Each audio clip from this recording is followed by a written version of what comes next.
Welcome to the Life Coach Lounge. I'm Angela. I'm Lisa. And I'm Emily. This isn't a podcast for coaches. It's for you, for real people navigating real life. It's lighthearted, it's deep, and it's grounded in faith, friendship, and purpose. And once a month, you can join us in our virtual Life Coach Lounge on Zoom. So pull up a seat. The Life Coach Lounge is open. Welcome to the Life Coach Lounge. I'm Emily, and I'm delighted to be here with my beautiful friends, Angela and Lisa. Hello, friends. How are you today? Fantastic. Great. So we are back at it today, doing what we love to do, having curious, thoughtful discussions about topics that come up throughout the week as we keep in touch in the Marco Polo app, or as we like to refer to it, the Marcos. So today's topic is venting. Venting, is it helpful? Is it harmful? Could it perhaps be a little bit of both? But before we jump in, I want to remind our listeners of 3 quick things. First, if you have not joined the Life Coach Lounge private Facebook group yet, you are missing out. We are having fun, interactive conversations with our listeners in there in real time. And it's where we post all of the details about our once a month Zoom call where we can interact live on a Zoom call together. Secondly, we are Christian life coaches and we each offer one-on-one coaching support if that's something you're looking for.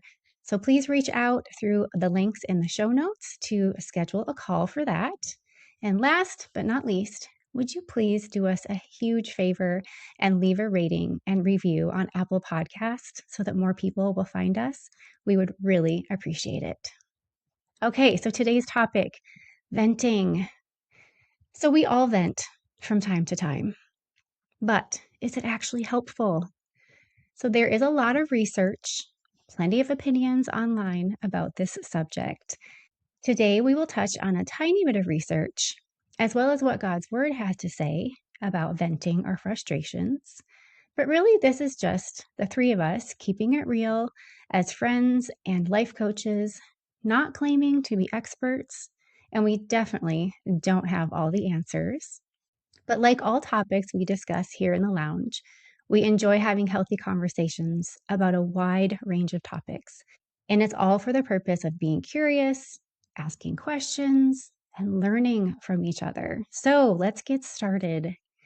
So when I first think of the word vent, it makes me think of releasing steam. Like when cooking, I love to cook and I love to use my Instant Pot. And if you've ever used an Instant Pot, you know the whole idea is it cooks the food under heat and pressure. And you have to release that steam safely to avoid injury to yourself or damage to your kitchen. That's even what it's called, it's venting, right? You can have the slow release or the quick release to vent out all of that pressure. So there is a parallel to this in our everyday lives. And if I had to guess, I think we would all agree that venting can feel like an emotional release of frustration, stress, and anger. But is it healthy or is it harmful? So I used the cooking analogy already with the Instant Pot. Do either of you have another analogy or maybe your own definition or explanation of venting? Lisa, do you want to get us started on that? Sure. So when I think of venting, I think about it as a tool. And as all tools that we have, we can use them to our advantage and to the betterment of ourselves, or we can use them either in a self-harming way or in a way that is hurtful to others. So to me, it's a tool, but not a lifestyle, meaning I think it's important. I do believe it's important to vent. I just don't believe you have to set up residence in the venting. And the analogy that I came up with was like with my limitations with certain parts of my body, I have to do certain stretches to help release, if you will, tension anything that's kind of built up, if I've sat too long, if I've been in the same position for too long. And it's helpful, but I also couldn't stay in that stress or that stretch for a really long length of time. That would not be helpful. That was what I thought of when I thought of venting. Yes, my first thought was the pressure cooker one, but you already used that one. And also, if you've used an Instapot, you know that if you quick release it, it's intimidating. It's scary when you like let that steam. That's why I don't own one.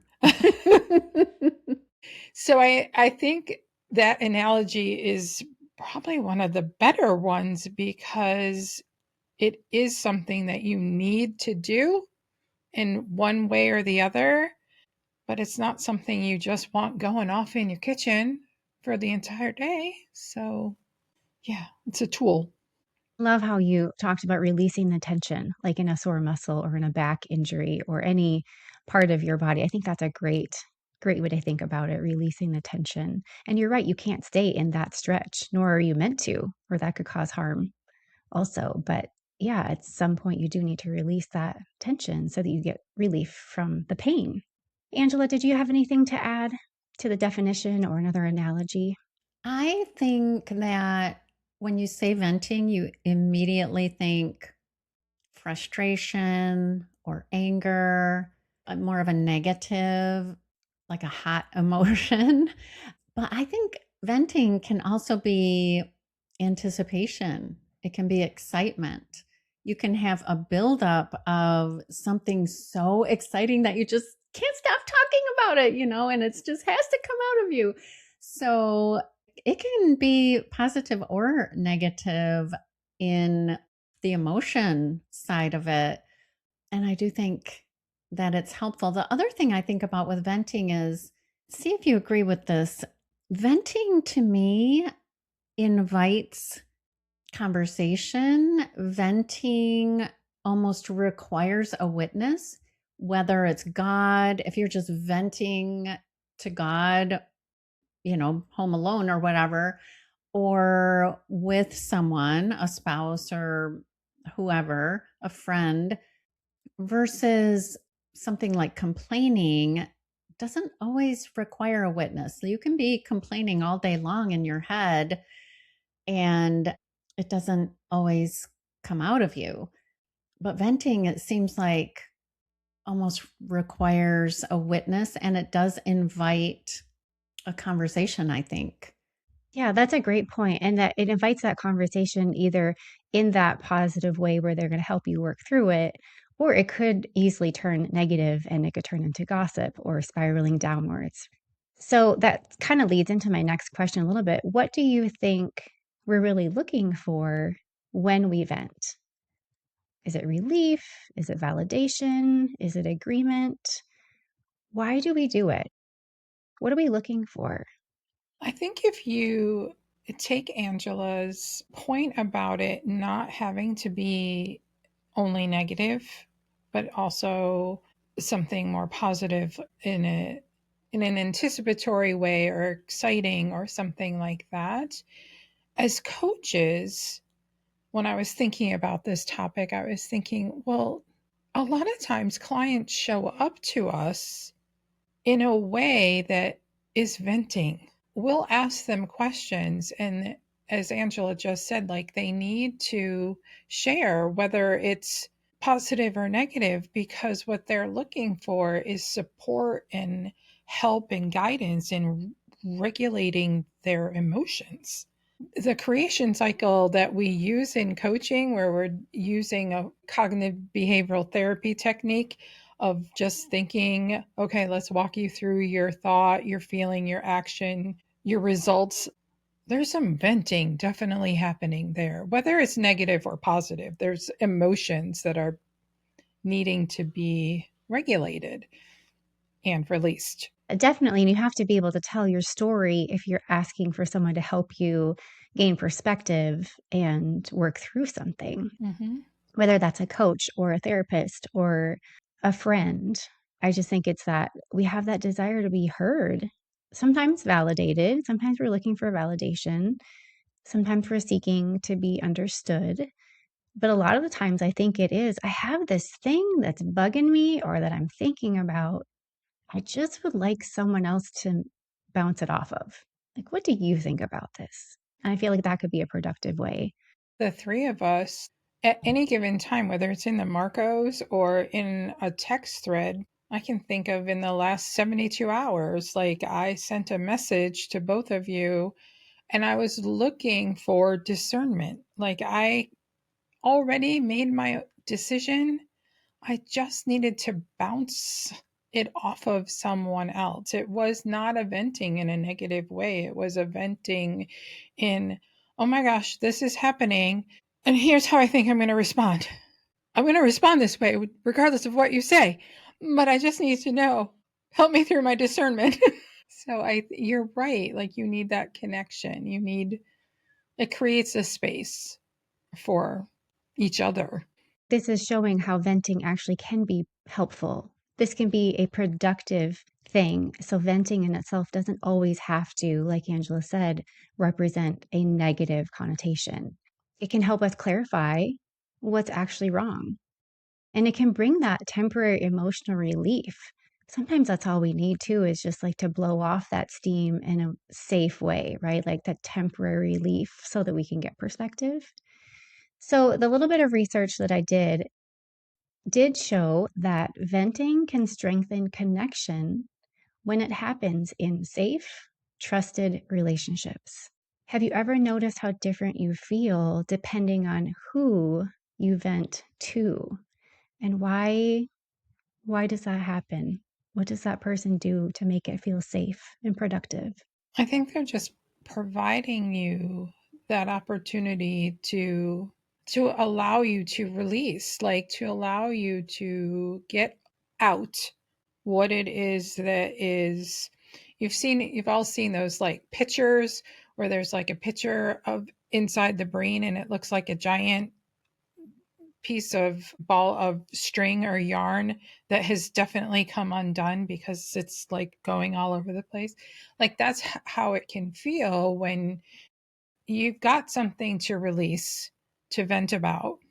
If it's done in a healthy way in a relationship with a good friend, a counselor, your spouse, a trusted family member, your pastor, it can be in a place that gives you that sense of safety to allow your body to naturally just let that release go.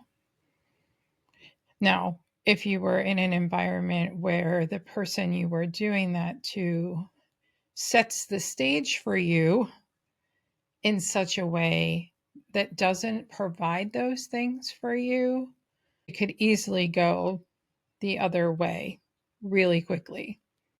Yeah, right. Totally. So when I jump in the Marcos with the two of you, and I feel like there's something that the three of us have such a healthy friendship that none of us jump in there just to spout off about anything and everything. I feel like anytime we do come with something that's on our mind, it might teeter on venting, complaining. I trust that you two will call me out on if I've maybe crossed over the line. Like we've called each other out on, oh, I don't want this to be gossip. So, let me rein it back in here, but you guys are trusted. So I feel like I can share openly. And I also, because you are close friends and trained coaches who are very wise and ask really good questions, there are times I also vent and then say, okay, I welcome your thoughts. Let me know what you think, because I'm seeking that help. And according to a little bit more research, the listener's response to what you're talking about matters. So empathy plus reflection helps more than just empathy alone. So if you can find that person that will help you with the reflection piece on what you're venting about, that can be productive. So let's talk a little bit about when venting might be harmful or counterproductive. Research says that traditional catharsis, which is venting to just get it off your chest, can feel good in the moment, but it doesn't reliably reduce stress or anger. And then it can actually intensify it because it keeps your body's physiological response high. So there's this physiological response too that's happening when when life has turned up the heat and we're under a lot of pressure, so to speak, and we've just got something to get off our chest. Our body can stay sort of in that jazzed up sense of being. So, Angela, have you ever felt lighter after venting and then later realized that you were still stuck in that same emotion? You weren't able to move past it? Yeah, I think I've had it go both ways for me. There's times I can vent and, put it to bed. Like I've worked through it. But there's other times where I almost feel like an escalation of commitment to hold on to that frustration. So then every time it comes up, that will rear its head again. And there is kind of, a cyclical thing that you can get stuck in with a certain emotion or a certain story or circumstance that just really brings that emotion high quickly. So, yeah, I've had it go both ways. And that's a great time to pay attention. And like you said, if that comes up again and it kind of gets you right back to that same stress response, I know that's happened to me the way you described it as well. And then I want to pay attention like, oh, this thing is still causing that response in me. I've got some work to do here. Let's pick this apart a little bit and see what else needs to be discovered, why it's still there. So, how about have you ever caught yourself replaying the same story over and over? Like going back to that same story, ruminating?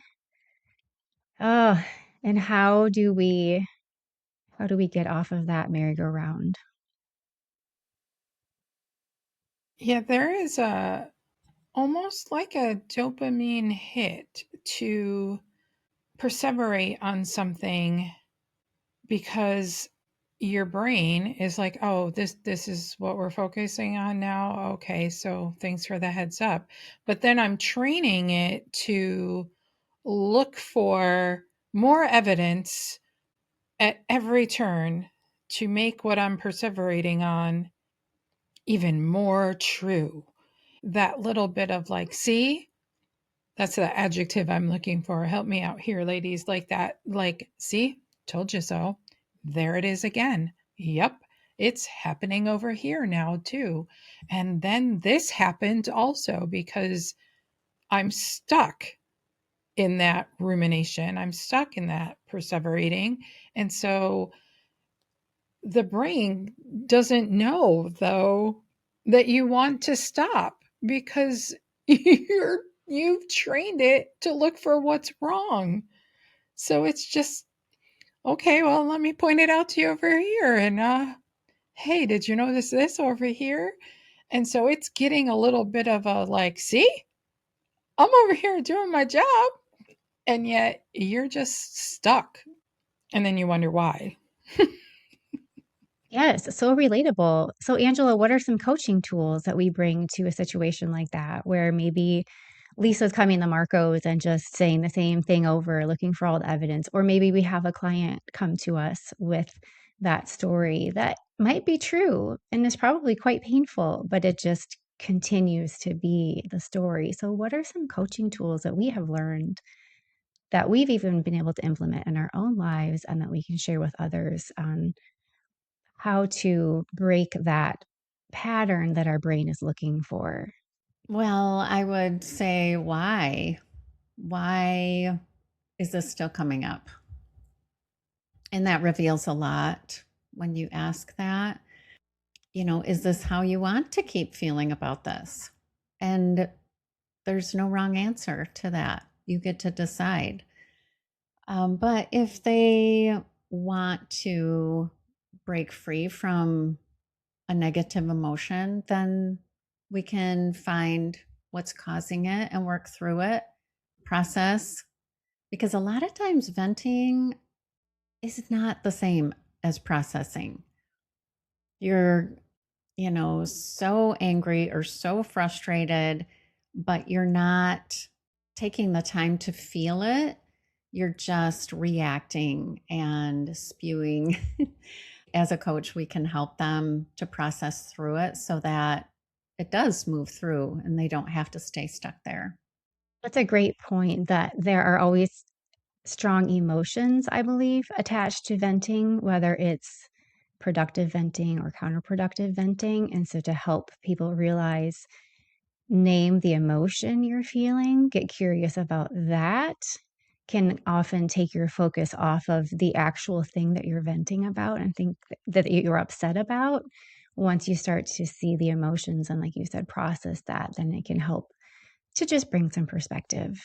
So, venting turns out can be productive and unproductive. I believe that we can vent with purpose. And we do have some practical tips for what that looks like to have a healthier emotional release and even apply a faith centered reframe to your situation. So, just as a reminder, we have said this before, but emotions are signals, not steering wheels. We don't want anger to drive the car. We don't necessarily want frustration to be telling us which way to go, right? So just remember those emotions are signals. And what does scripture say about how we speak about our frustrations? So God welcomes honesty and transformation. All you have to do is read the Psalms for endless examples of how David poured out his heart. All of the range of emotions can be found in the Psalms. And he knew that God was the ultimate safe place to express those full range of emotions. So all of the emotions are not bad, and all of them are allowed to be expressed. The Bible also teaches that the words we speak are very important. Our words hold immense power to influence, heal, or destroy. Our words act as tools that often reflect our heart condition as well. So there are just a few scriptures that I found that speak to this. So Proverbs 18:21 says that the tongue holds the power of life and death. Proverbs 15:4 says, a soothing or gentle tongue is a tree of life, but a perverse tongue crushes the spirit. Matthew 12 says that people will be accountable for every careless word they speak on Judgment Day.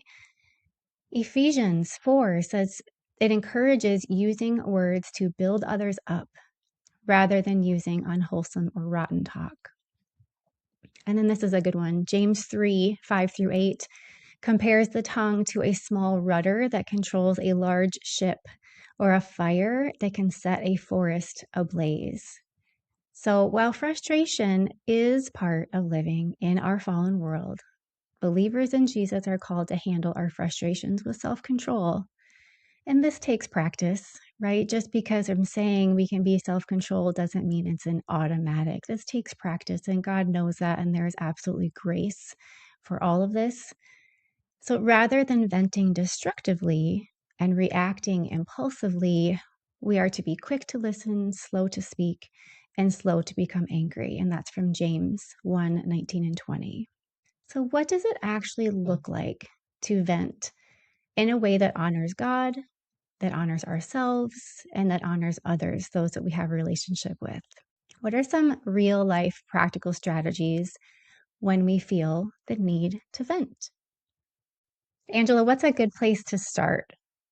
Well, I definitely think that praying first will, it might not bring you all the way to the emotion of joy or peace, but it will definitely help you to choose your words more carefully while you're venting. And like I said before, you can vent to God. So vent to God first. And that takes a lot of, obviously, God can handle it. So that takes a lot of the pressure off before you would vent to someone else. So maybe even just vent your prayer.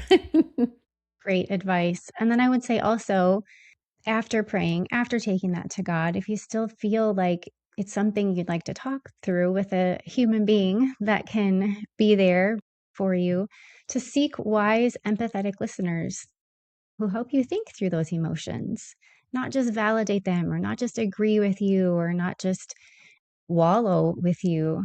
And notice if the person you're talking to, are they helpful? Are they validating and helping you to find perspective? Or is the conversation just spiraling deeper into negativity? It's good to notice that. And I think too, setting an endpoint to that, knowing I want to take this to this person with the point of getting this off my chest and then having an endpoint to it. Like I don't want to spiral out on this like all day. And then trying to get to that next shift toward a solution, maybe what can I do next? Right? That's a whole point of seeking somebody else to vent to or to discuss your problem with. What else do you think, Lisa? Well, I'm going to lean in on my aromatherapy part of my brain and go to leaning in on any kind of somatic work that feels most comfortable to you. Obviously, to me, aromatherapy feels most comfortable to me. So that could be diffusing something that's going to maybe calm my emotions down a little bit, or even if I'm just inhaling something because I've put a few drops on my hair or something. So it's just present and around me. It's going to even subconsciously bring yourself back to center. And so, yeah, you can still be venting intentionally, but just that extra use of, in that case, your olfactory system or any kind of movement sometimes works amazing for people. Take a walk, go to the gym. Sometimes you just need to like really move your body, listening to things like a little bit, not like a distraction in a negative way, but just with intent to bring yourself back. Another great one is humming while you're ruminating on your things. That just stimulates your vagus nerve. So it just is all kind of bringing you back. So I would just add any kind of somatic experience that you find works the best for you. Choose one of your five senses and focus on that. Love that. So you used a coaching term there that we all understand, somatic work, and you kind of explained it, but could you give just a brief explanation when we say somatic work?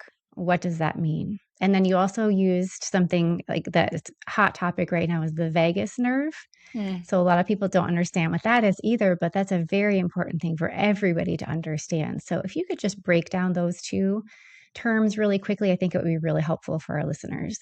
In very simple terms, when I use somatic work with children or even teens, I just sometimes don't even use the word somatic. I just say what I said at the end, which is choose one of your five senses. So, one great one is the 5, 4, 3, 2, 1 method, which actually touches on all five of your senses.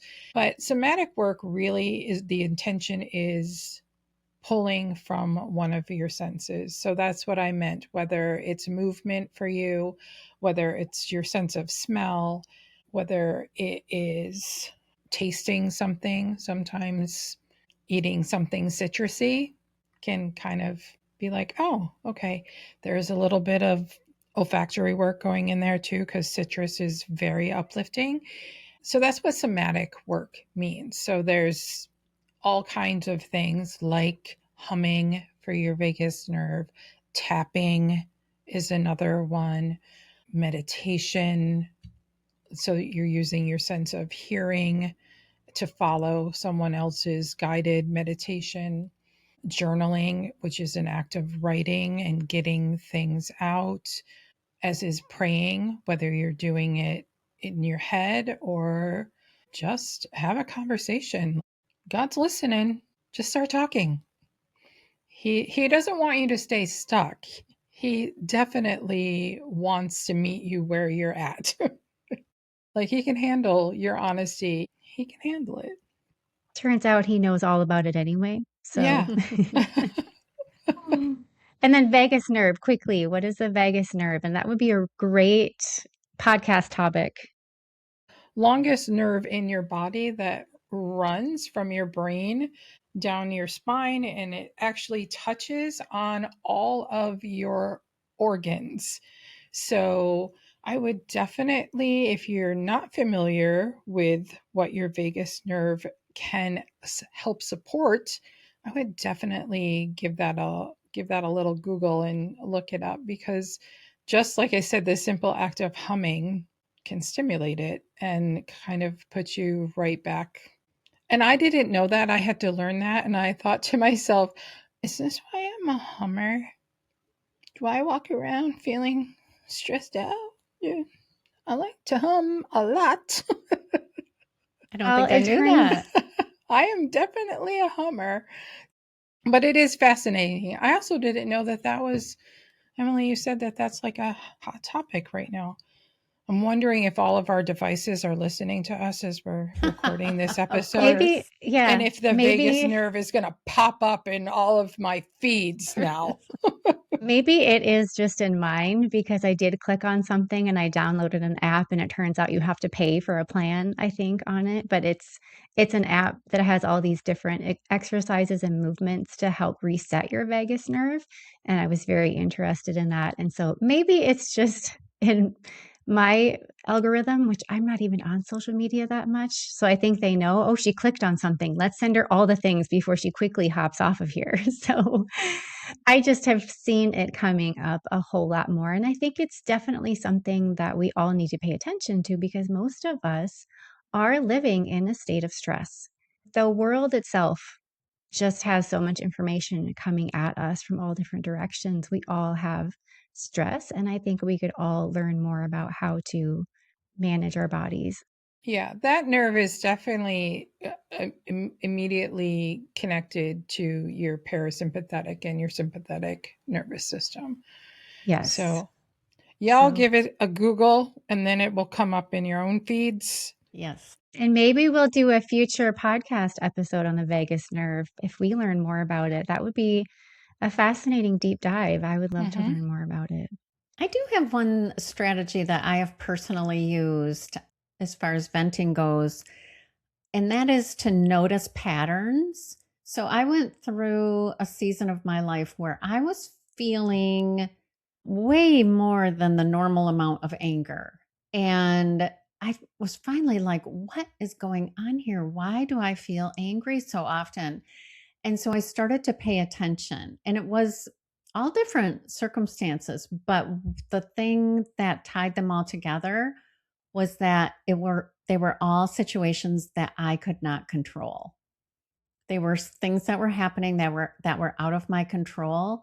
And so how that helped me going forward was when I would feel anger, I could ask myself, what here are you trying to control that you can't control?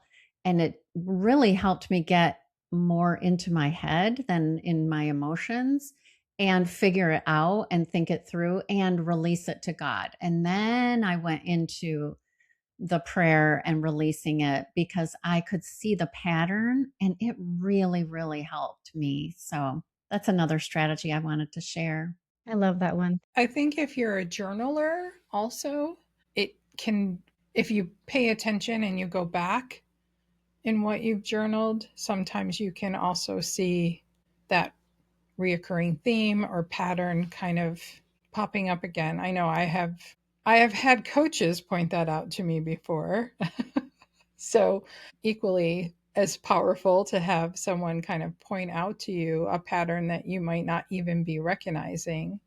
But I've also gone back and looked at journals before and noticed, there it is again, just in a totally different way. What is this really about? That's a great one, Angela. Well, this has been a lovely episode. Thank you both for this conversation.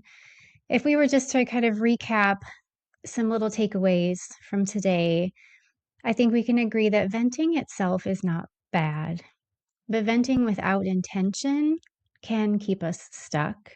So it can feel relieving in the moment to vent, but it's worth asking yourself in the moment, is this helping me heal, or is this just keeping me fired up? Look for patterns. Is this something that I vented about before? And get curious about that. Secondly, who we vent to really does matter. Safe, wise people who listen and help us reflect can help us move forward and get unstuck. And repeating the same story without boundaries can drain us and our relationships. So who we vent to matters. And finally, our words are powerful and God cares about how we use them. When we pause, pray, and speak with intention, venting can become a step towards peace, clarity, and growth, not just that emotional release. So tell us what you think about today's conversation. Do you agree? Is venting both helpful and harmful? We would love to know your thoughts. Connect with us on Instagram, Facebook, or leave a comment on this episode wherever you're listening to it. Thank you so much for tuning in today, and we will be back with a new episode again next Tuesday here in the Life Coach Lounge. Until then, we hope you have a blessed week, loungers. Lisa and Angela, thank you again for another insightful conversation, and I look forward to seeing both of you later in the Marcos.